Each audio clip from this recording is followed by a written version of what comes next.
પરમ કૃપાળુ ભગવાન ઠાકોરજી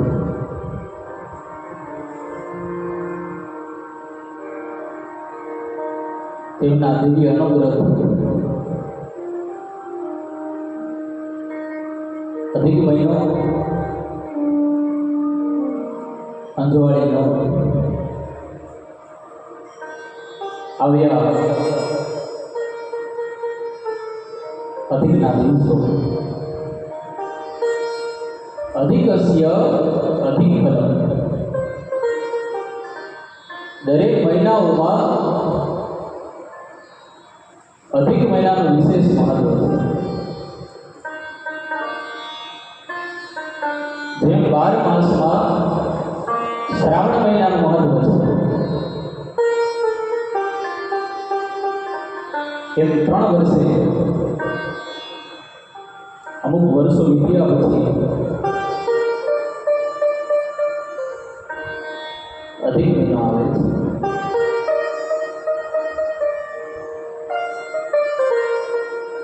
અને આજે કથાનો પ્રથમ દિવસ સવારે આપણે ધોતી યાત્રા કરી અને હું જોતો હતો કે બધાના હૃદયમાં એવો આનંદ હતો, એવો ઉત્સાહ હતો કે ઠાકોરજી છે ને એ આનંદ રૂપ છે. અને આવી અને આપણા હૃદયમાં વિરાજે છે.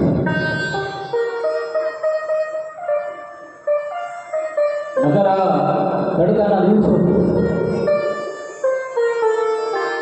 એમાં 10 વાગ્યા પછીનો તડકો એટલે, પરંતુ જ્યારે ભગવાન ઉપર અનેરો પ્રેમ હોય ને તો એ તડકો લાગતો નથી. કારણ કે આપણે પરમાત્માને મેળવવાની અગમ્ય ઈચ્છા હોય છે. અને એ ઈચ્છાને જ લીધે આપણે થાક લાગતો નથી, તડકો લાગતો નથી. અગર કથા સિવાય તમે ઘરથી બહાર નીકળશો એ સમય જે તડકો લાગે અને આજે તમે કથામાં છો અને એ સમય તડકો, બંનેમાં તફાવત જોવા મળે છે.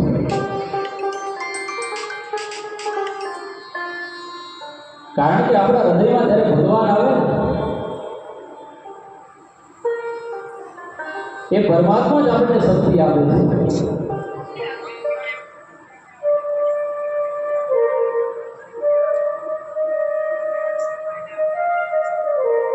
આનંદપૂર્વક, ઉત્સાહપૂર્વક સવારે આપણે ભગવાનને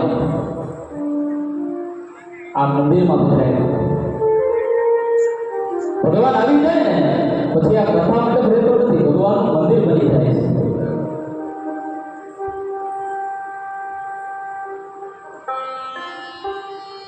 એટલે કોઈ જાત્રા કરવા જતું ને ત્યારે બેનો ગાતા કે શેરી વળાવીને સજ્જ કરું કે હરી આવો હરી, મારે આંગણીએ પધરાવું ભૂલ એ હરી તમે આવો. પણ હવે આપણે કઈ શેરી વાળવાનું જવાના નથી, પણ શેરી વાળવાની છે કઈ આપણા હૃદયની છે, આપણા મનની છે. કારણ કે એમાં ભગવાનને પધરાવવાના છે, તો એને સ્વચ્છ કરીએ ને તો ભગવાન આવે.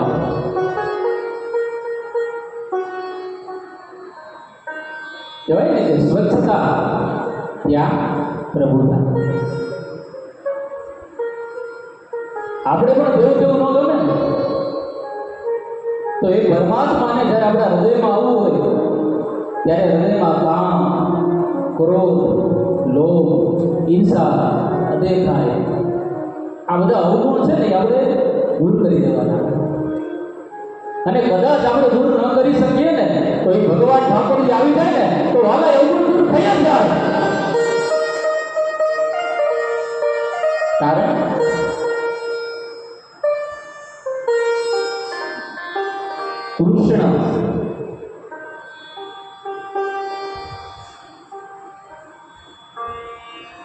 कर्षयति इति कृष्णः જે માખણની ચોરી કરે છે એ ભક્તોના હૃદયના ભાવની પણ ચોરી કરી જાય,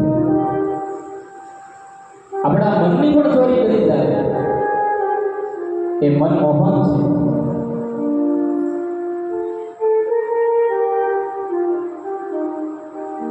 નિજ ઈચ્છા નિમિત્ત તનો માયા ગુણ દોષા.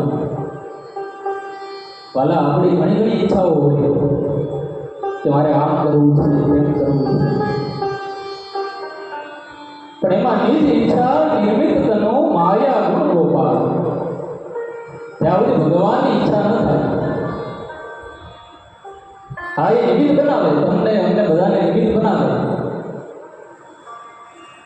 પણ ભગવાન આપણી હાથે સારું કર્મ કરાવે છે.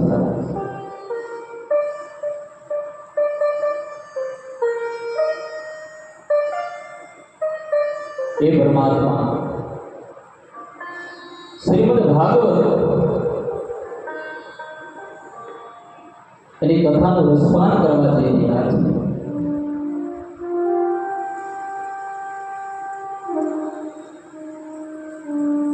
સમય જતા આપણે વસ્તુને મહત્વ વધારે આપી દીધું છે. માણસથી દૂર થતો જાય છે, માણસની લાગણી ઘટતી જાય છે.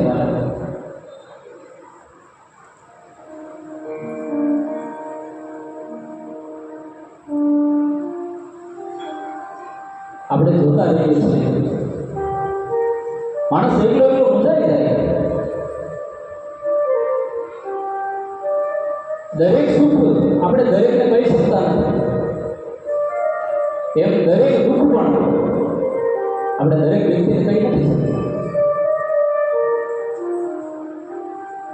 એવા માટે પણ યોગ્ય વ્યક્તિ જોઈએ ને, જ્યાં ત્યાં આપણે વાત કરીએ તો એ વાત પછી ક્યાં ને ક્યાં પહોંચી જાય,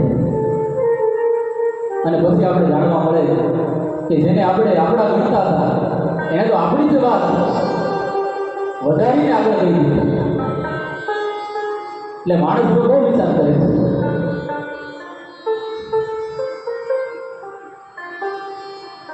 પણ વિશ્વાસ કરવા જેવો હોય ને મને તો આ ઠાકોરજી છે. એની પાસે બેસી અને આપણા હૃદયની વાત કરે છે. કૃષ્ણથી વધારે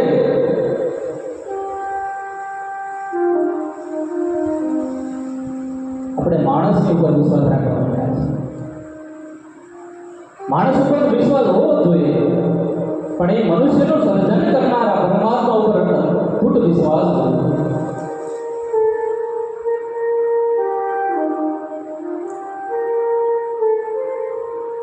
વિશ્વાસ એ જ ભક્તિ છે. આપણે ભગવાનની ભક્તિઓ કરીએ પણ ભગવાનમાં વિશ્વાસ નથી. ભગવાનની માળા તો કરીએ પણ જેનું નામ તમે લો છો, જેની તમે માળા કરો છો, એ ભગવાન પર કેટલો વિશ્વાસ છે?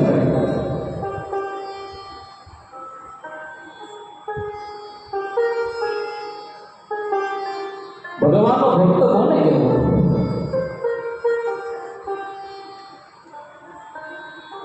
ઘણી ઘણી રીતે આપણે કહી શકીએ. એક તરીકે કહીએ ને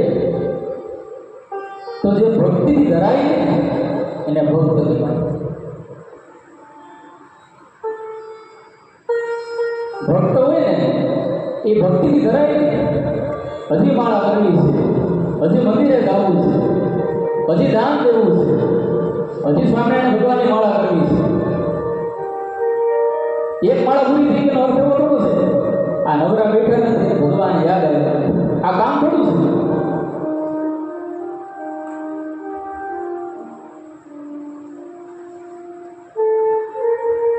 જેણે આવો જીવ આપ્યો વાલા એ પરમાત્માનો ખૂબ વિશ્વાસ રાખે. અને ભગવાન જ્યારે અહીંયા આવી જાય ને પછી 7 દિવસ જવાબદારી બધી એની છે. अब सौंप दिया इस जीवन का सब भार तुम्हारे हाथों में, अब जीत तुम्हारे हाथों में और हार तुम्हारे हाथों में।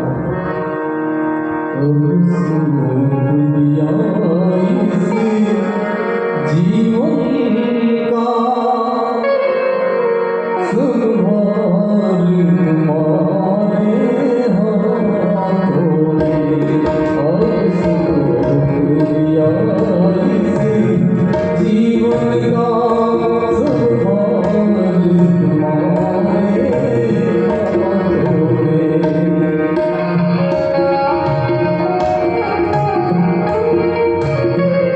આપણે હાથમાં પકડી રહેલું છે, આપણે હટતા નથી વાળા।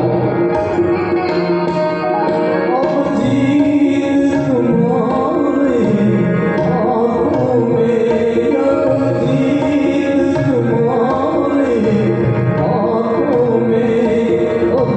तुम्हारे हाथों में, अब हार तुम्हारे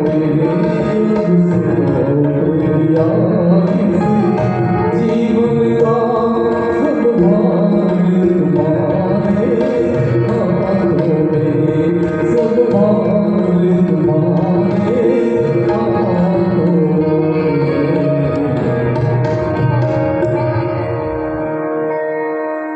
હવે ભગવાન, હે પરમાત્મા, હવે જીત આપી હોય ને એ પણ તારા હાથમાં છે, અને કદાચ અમારા ભાગ્યના કારણે મને હાર મળે ને તો એ પણ તારા હાથમાં છે વાલા। પણ સાચો ભક્તો હોય ને એ સોંપી દે।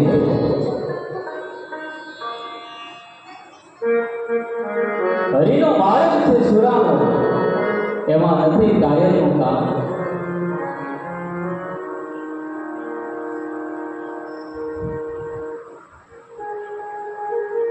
આપણે માળા તો કરીએ, ભગવાનની સેવા તો કરીએ, પણ સાથે સાથે આપણામાં જે અવગુણ છે ને એ ધીમે ધીમે ધીમે એ ઓછા કરતા જવાના। અને જેમ આપણું ભજન વધે ને, આપણી ભૂલ સમજાય, આપણી ભૂલ આપણને જ દેખાય, ત્યારે માણસનું ભજન વધે ને ત્યારે।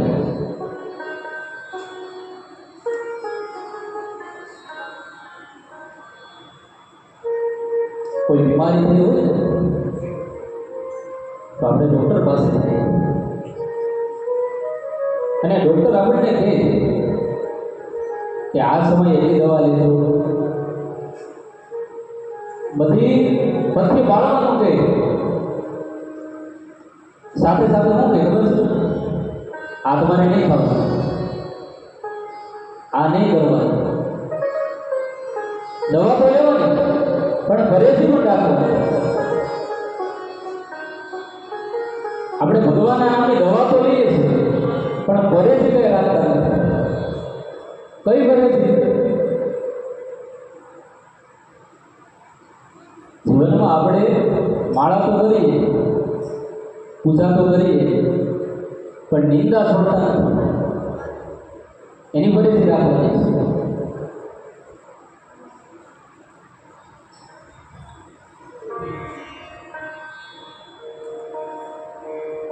એ ભરેલી બહુ મોટી વસ્તુ છે। દવાથી સારું થતું હોય પણ ભરેલી ન રાખીએ ને તો બે દી સારું થઈ જાય, પાછું લાગુ થઈ જાય।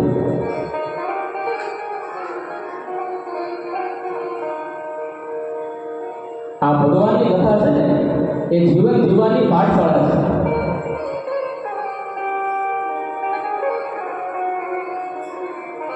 એક સરિતા હોય અને એક ખાબોચિયું હોય। સરિતા હોય ને એ સદા વહેતી હોય, એ માણસનું જીવન સદા વહેતું રહેવું જોઈએ।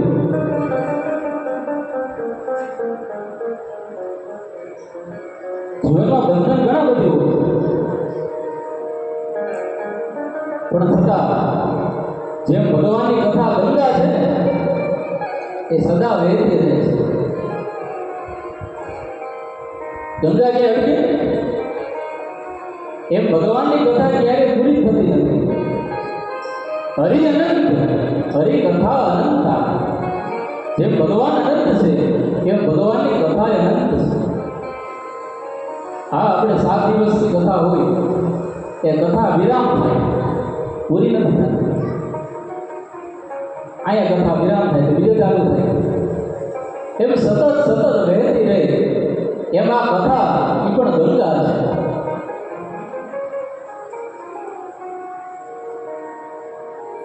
એટલે ભાગવત કથાકારોએ વેદ વ્યાસજીએ કથાને ગંગા કહી છે.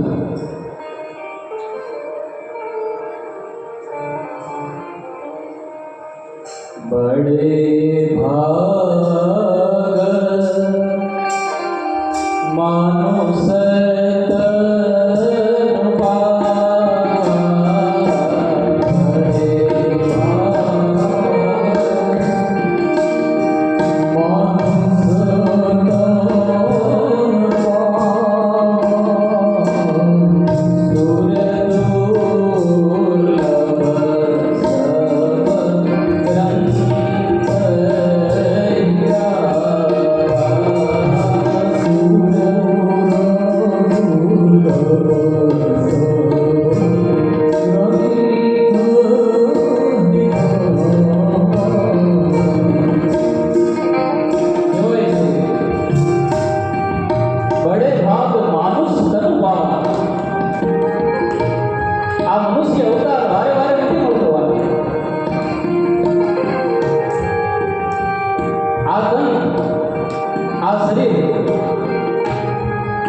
અને આ મનુષ્ય અવતાર આપણે મેળવવામાં લાગ્યા છે.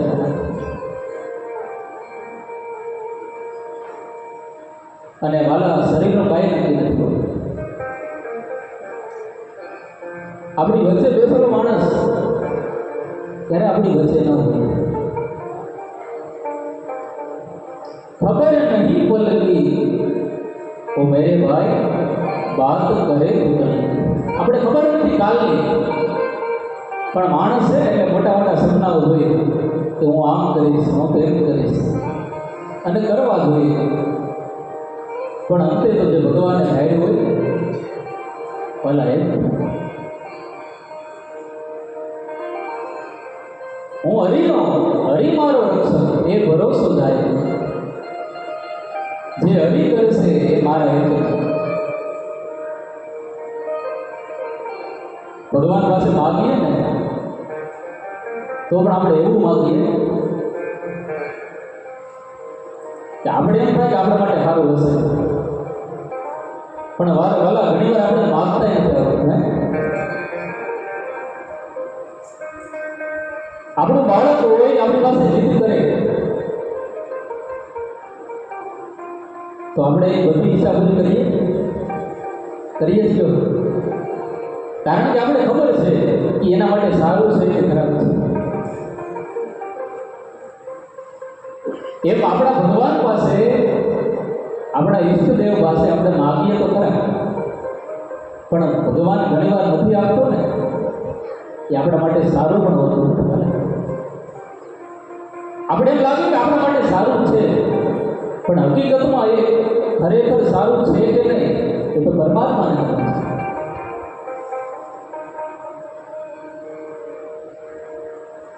દેવતાઓ છે ને જ્યારે ભગવાન પાસે જતા ને ત્યારે ભગવાન પાસે માગતા કે હે ભગવાન, જ્યારે પણ તમે મને અવતાર આપો ને ત્યારે માણસનો અવતાર આપો.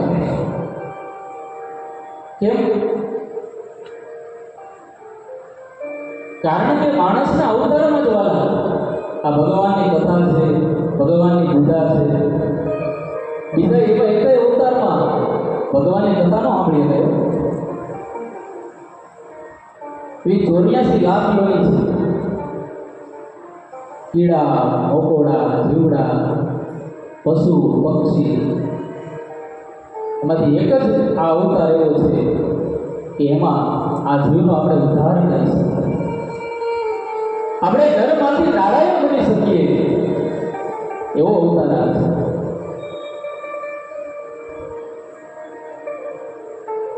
માણસ જીવતો હોય ને ત્યારે માણસ એને હેરાન કરે, પણ ધારણી માણસ મૃત્યુ પામે તો મળદાને માણસ ભોગે લે. અને ઘણી વાર એ દેવ થઈ ગયો, આપણે ખબર તો નથી દેવ થયો કે રાક્ષસ થયો, પણ આપણે કહી તો દઈએ કે દેવ થઈ ગયો. અને ખોટા ખોટા વખાણે કરીએ એવા થાય ને બહુ સારું. શોક સભામાં જઈને આપણે ખોટું બોલીએ છીએ.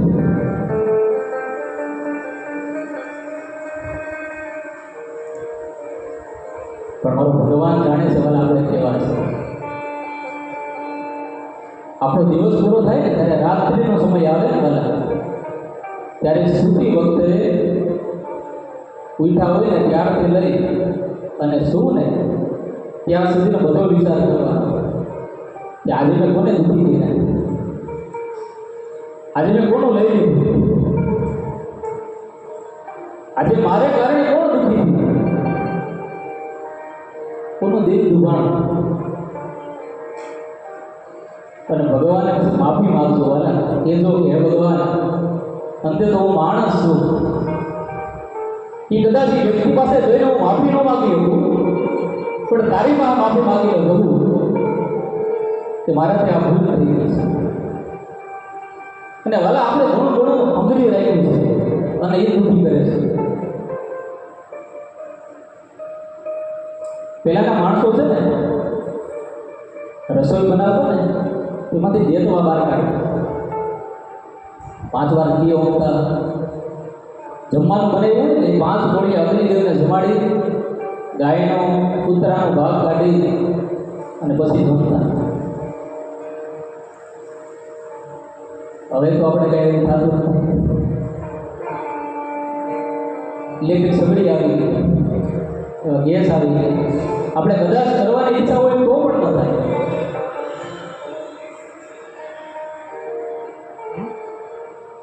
અને આપણે જે કમાતા હોઈએ ને બધા એ બધું જ આપણું નથી. કમાણીમાં કલિયુગની અંદર 10મો ભાગ કાઢવાનું કીધું છે. અને કદાચ આપણાથી 10મો ભાગ ન નીકળે તો 5મો ભાગ કાઢવાનો, પણ ભગવાનનો ભાગ કાઢવો. આમ તો ભગવાનમાંથી આપણો ભાગ લઈએ છીએ આપણે, ભગવાનનો કઈ ભાગ નથી કાઢતા, પણ એ ભાગ નીકળી જાય ને તો આપણે હળવા થઈ જાય.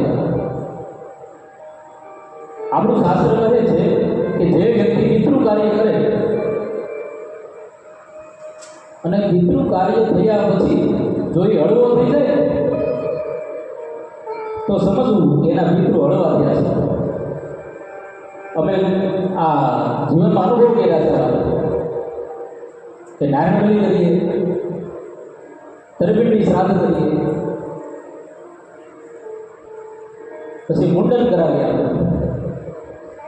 આ બધું થયા પછી જ્યારે માણસને લાગે કે હું કંઈક હળવો થઈ ગયો, એટલે સમજવું કે આપણા પિતૃઓને કંઈક કૃપા થઈ છે. એને શાંતિ નથી એટલે તમને પણ શાંતિ નથી. અને આ ઋષિઓનું તર્પણ કર્યું, આ પિતૃઓનું તર્પણ કર્યું, આ મનુષ્યનું તર્પણ કરીએ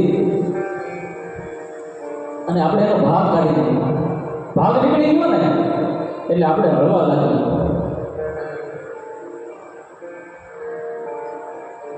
એમ વાલા ભગવાનની કથા આપણે હળવા કરે છે. કથાને ઊંધો કરીને સમજાને તો કહેવાય થાક. જે જીવનનો થાક ઉતારી દે ને એ ભગવાનની કથા છે. પણ આપણે મુક્તિની તરસ જાગવી જોઈએ.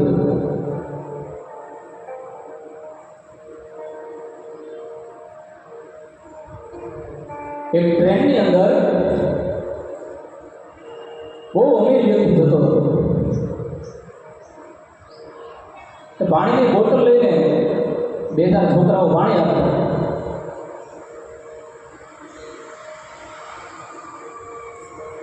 તો એ સમયે શેઠ પૂછે છે કે ભાઈ આનો ભાવ શું છે?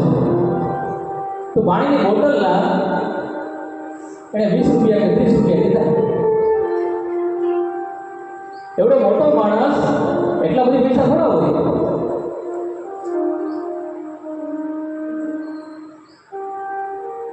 ત્યારે આ વ્યક્તિ કહે છે કે શેઠજી, હું મારા ઘરેથી લઈને આ ટ્રેન સુધી આવું, હું ભૂખો રહું છું, તરસો રહું છું, તો મને ક્યાંક મળવું જોઈએ ને. પણ શેઠે પાણી ન લીધું. શેઠ તો વયા ગયા, એની બાજુમાં એક સંત બેઠા. સંત કહે છે કે ભાઈ, આ પાણી તો તમે 10 રૂપિયામાં લઈ ગયું, એને કેમ ન આવ્યું? મહાત્મા, એ માણસને ખરેખર તરસ નથી લાગી, અને તરસ જો લાગી હોય ને તો એ પૈસાની કિંમત ન કરે. પણ તમને ખરેખર તરસ લાગેલી હતી એટલે મેં પૈસાની ગણતરી ન કરી, મેં તમને પાણી આપ્યું. એવું વાલા, આપણને ભગવાનની તરસ લાગવી જોઈએ, પછી આપણે કોઈ વિચાર ન કરીએ કે આ ભાગે આપણે બધું કામ મૂકીને ભગવાનની કથામાં આવે.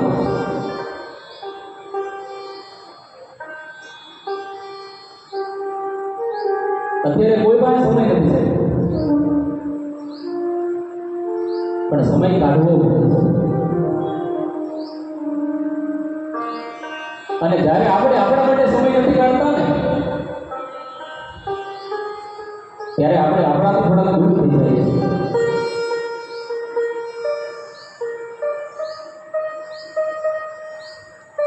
આ આત્માને ઓળખ્યા વિના રે આ ભવના ટેરા એ નહીં મળે. આત્મા એ પરમાત્મા. ઘણી વાર આપણું દિલ છે ને અમુક કાર્ય કરવાની ના પડે, છતાં પણ આપણે શું છે કે સ્વાર્થને લઈને કરવું ન હોય છતાં પણ કરીએ. કામ એસ, ક્રોધ એસ, રજોગુણ સમુદ્ભવ. ભગવાને ગીતાજીમાં કીધું છે. અર્જુન પૂછે છે, હે કૃષ્ણ, મારાથી આમ કેમ થઈ જાય છે? તો એ થવાનું કારણ ભગવાન કૃષ્ણ આપણે કહે છે કામ, ક્રોધ અને લોભ. અને વાલા, ઘણી વાર જોજો, તમારી ઈચ્છા પૂરી થઈ જાય ને તો લોભ વધે. લાખો કમાઈએ ને તો કરોડો કમાવાની ઈચ્છા, અને હજી કમાવું છે. અને ઈચ્છા પૂરી ન થાય ને તો ક્રોધ આવે. એટલે કીધું કામ એ સબ. આ છે ને રજોગુણમાંથી ઉત્પન્ન થયેલા છે. અને દરેક માણસમાં કોકમાં ઓછું, કોકમાં વધારે. કોઈ મહાપુરુષના આશીર્વાદ હોય તો હાવ મટી પણ જાય. નકર દરેક માણસમાં આ ત્રણેય હોય છે. આ ત્રણેયને જીતવાના કીધા છે. પણ આ ત્રણેય જરૂરી પણ છે. જો ઈચ્છા જ ન હોય તો આપણે કંઈ કરવાના નથી. ઘણી વાર બાળકને સમજાવવા માટે ક્રોધે કરવો હોય, સમજે જ નહીં. અને લોભ અને કરકસરમાં ફેરે છે.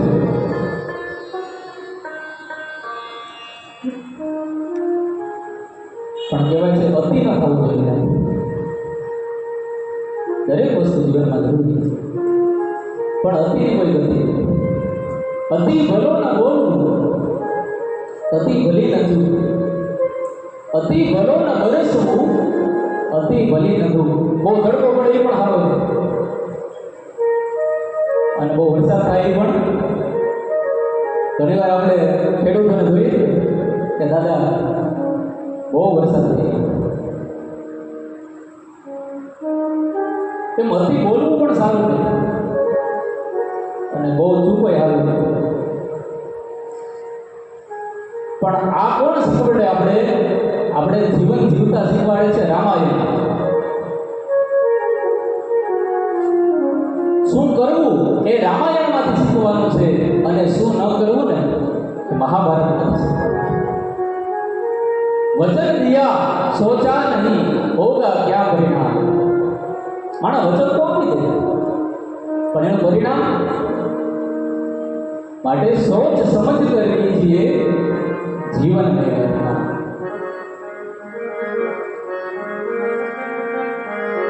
એટલે બહુ વિચાર કરવું પડે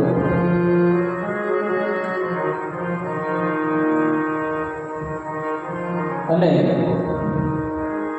પહેલા દિવસે કહેવાય છે ને કે ભગવાનનું મહાત્મ્ય ભગવાનનો પરિચય આપણે થવો જોઈએ કોઈ વ્યક્તિનો પરિચય ન હોય ને તો ખબર કેમ પડે એનો સ્વભાવ કેવો છે એ દિલનો કેવો છે એ કેવો ભક્તિવાળો છે અને પરિચય વગર પ્રેમ ન ઉપજે અને પરિચય કરાવવા માટે શાસ્ત્રકારો આપણે સ્કંદ પુરાણમાં લઈ જાય છે બડો બડાઈ ના કરે અને બડો ન બોલે પોતે પોતાના વખાણ કેવા કરે